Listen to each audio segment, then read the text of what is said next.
El sisè era un planeta 10 vegades més gran. Hi havia un senyor vell que escrivia llibres immensos.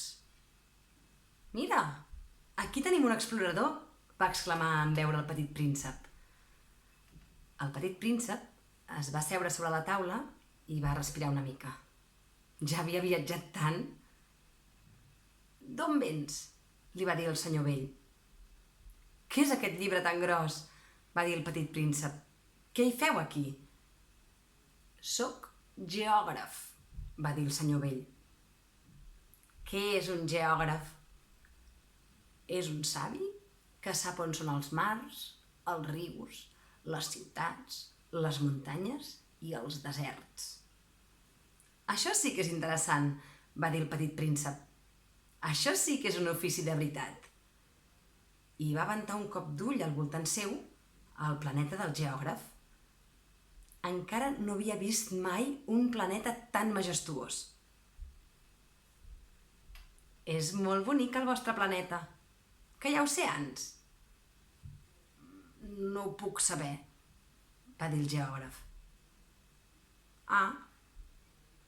El petit príncep estava una mica decebut. «I muntanyes?». «No ho puc saber», va dir el geògraf.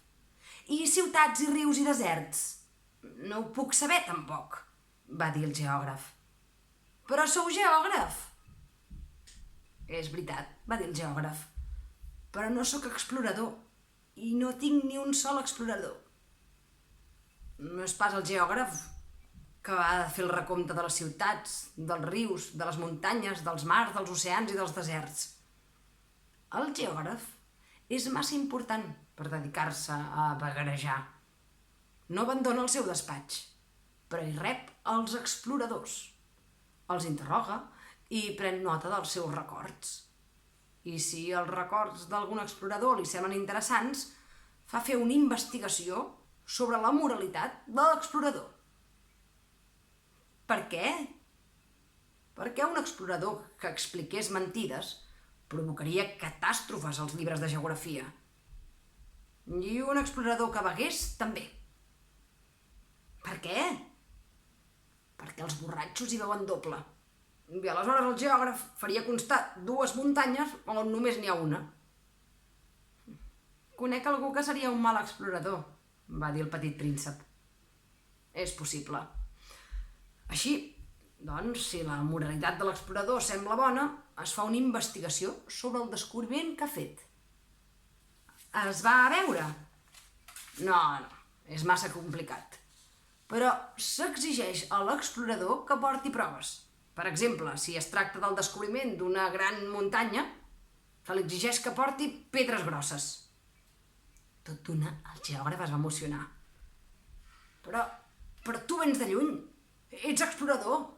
Em descriuràs el teu planeta». El geògraf va obrir el seu registre i em va fer punta al llapis. El relat dels exploradors primer s'apunten amb llapis. Per escriure'ls amb tinta s'espera que l'explorador hagi portat proves. «I doncs?», va interrogar el geògraf. «Oh», va dir el petit príncep, «no és gaire interessant. És molt petit. Tinc 3 volcans. 2 volcans en activitat i un volcà apagat. Però no se sap mai». «No se sap mai», va dir el geògraf. «També tinc una flor». «No apuntem les flors», va dir el geògraf. «Per què no? És el més bonic». «Perquè les flors són efímeres». «Què vol dir, efímer?». «Les geografies», va dir el geògraf, «són els llibres més preciosos de tots els llibres. No passen mai de moda. És molt estrany que una muntanya canviï de lloc. És molt estrany que un oceà es quedi sense aigua. Nosaltres escrivim coses eternes». «Però els volcans apagats es poden despertar?», va interrompre el petit príncep. Què vol dir efímer?». «Que els volcans estiguin apagats o estiguin encesos ens és igual», va dir el geògraf. «Per nosaltres el que compta és la muntanya. Aquesta no canvia». «Però què vol dir efímer?». va repetir el petit príncep, que no havia renunciat mai a la vida a cap pregunta, un cop l'havia feta. Vol dir que l'amenaça una desaparició propera? A la meva flor l'amenaça una desaparició propera? Esclar.